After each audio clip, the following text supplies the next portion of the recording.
Good morning, students. Today we are going to chapter number 8, second topic on optimism. While we all are experiencing a global pandemic together, we are handling this challenging time differently. We know that it can be difficult to stay motivated in quarantine, but that does not mean you should stop thinking about your dream future. Right now, more than ever, it's important to embrace a positive mindset as much as you can. That is, to be positive and to be optimistic. There are certain techniques to boost your optimism, like avoid getting hung up on one thing. Remember that there is always a silver lining. Get over the past. Be thankful. Use positive affirmations. Surround yourself with positive people. Watch your language. And remember that even a positive life has ups and downs. What is optimism then? Optimism is a mental attitude that includes feelings of hopefulness and a belief that the future will be positive, favorable, and desirable, and that negative events are temporary setbacks to be overcome. The definition of optimism reveals that there are two components of optimism: feeling and thinking. Optimism involves feeling like being hopeful, confident, and positive about the future. It is seen that optimists tend to view the present adverse events as not stable. Let us take an example of Mahesh. He lost his job. Now, Mahesh might think that I currently don't have a job, but I am confident that I will not be unemployed forever.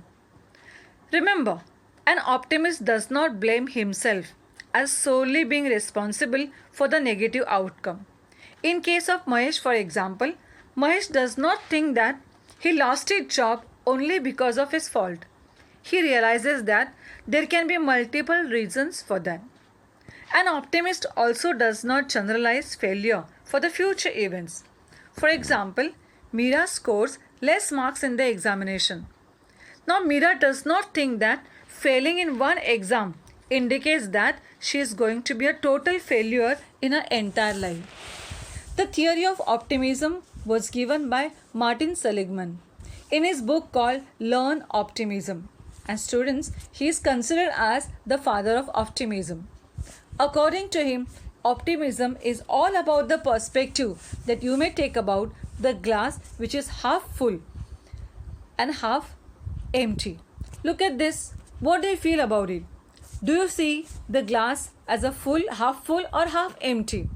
Well, it may be considered as half full by an optimist or half empty by a pessimist.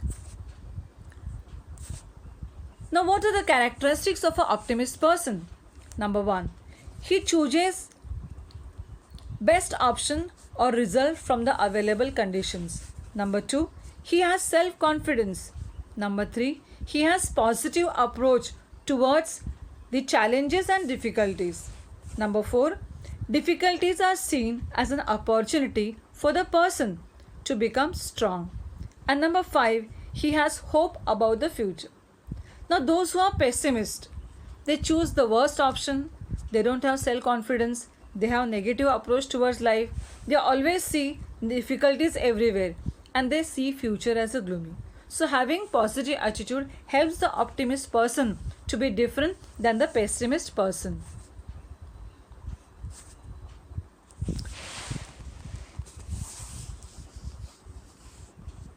Students, look at this picture. All this picture tell you how one person is trying to understand the other. So what is empathy? Empathy is the capacity to understand and feel what another person is experiencing from within their frame of reference. That is, the capacity to place oneself in another's position. Empathy consists of three components. Number one, cognitive empathy. It means knowing how the other person feels and what they might be thinking. It is sometimes called perspective taking. For example, when you go to a doctor, What does the doctor does? He asks the sick patient about the illness, which part of the body is paining, how it is. Instead of that, he will not focus on emotions. So cognitive empathy responds to a problem with brain power. Number 2, emotional reactivity. It means directly feeling the emotions that another person is feeling. It's a deep seated gut reaction that often feels like a visceral human response. Connecting with another person, another human in this way is intimate and can form a strong bond. You can take the example of your friends. When something goes wrong with them, it influences you. If they are happy, that makes you happy too. Number 3, social skills. With this kind of empathy, we not only understand a person's predicament and feel with them, but are spontaneously moved to help if needed. That is how easily individuals engage with others. Let us take an example. A young child is crossing the road and you realize that he is in danger of accident. What you will do? You will rush and help the child. This is what is called as social skill in empathy.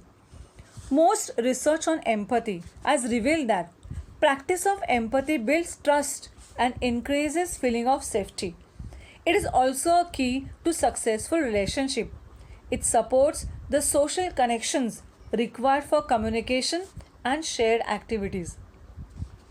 A world with empathy is nurturing and supportive. It creates an environment where people can be creative and take risks. These are some of the reasons why the study of empathy has gained so much of importance recently. Now, can we nurture empathy? And the answer is yes.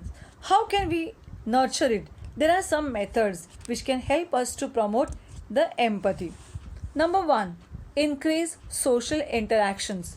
Simple method is to have a person interact more frequently with people who need help. With such frequent contacts, the individual truly begins to understand the perspectives and motives of the people who are being helped. Number 2, connecting through similarities. Point out similarities with another person. For example, same type of work, having same type of problem or goals, growing up in the same part of country. This may lead to realize that we all are the part of the same world. Two students who are out of the class from different classes, they look at one another and they become empathetic because they are finding some similarity with them. Point number 3, ask yourself what you are feeling. The first step towards understanding others is understanding yourself. Research shows that people who are more accurate in judging their own motives and emotions are able to empathize better. So you have to understand yourself better. Number 4, challenge yourself. When you understand something which is quite challenging and you have to struggle hard to achieve goal, you are more likely to be humble. And humility is a key enabler of empathy. So be humble. Point number 5, cultivate your sense of curiosity. Try replacing the habit of judging by the new habit of curiosity. You tend to ask more frequently when curious, leading you to open up and develop stronger understanding of people around you. So, stop judging people. Number 6, widen your circle. Empathy, especially for strangers, starts with exposure to people who are different than us. Research has found that contact with people of different races increases our empathy toward them at a neurological level. Students, today we have learned about the importance of optimism and empathy in our life. Let's go to the quote. The quote talks about optimism. Optimism is a happiness magnet. I repeat, optimism is a happiness magnet. If you stay positive, good things and good people will be drawn to you. If you stay positive, good things and good people will be drawn to you. Let us go to the assignment number 8.2. Question is, write short notes on following topics in 50 to 60 words. Number 1, characteristics of an optimist. Number 2, methods to promote empathy. Students, do read the lesson properly and then write down the answer. Thank you, students. Have a nice day.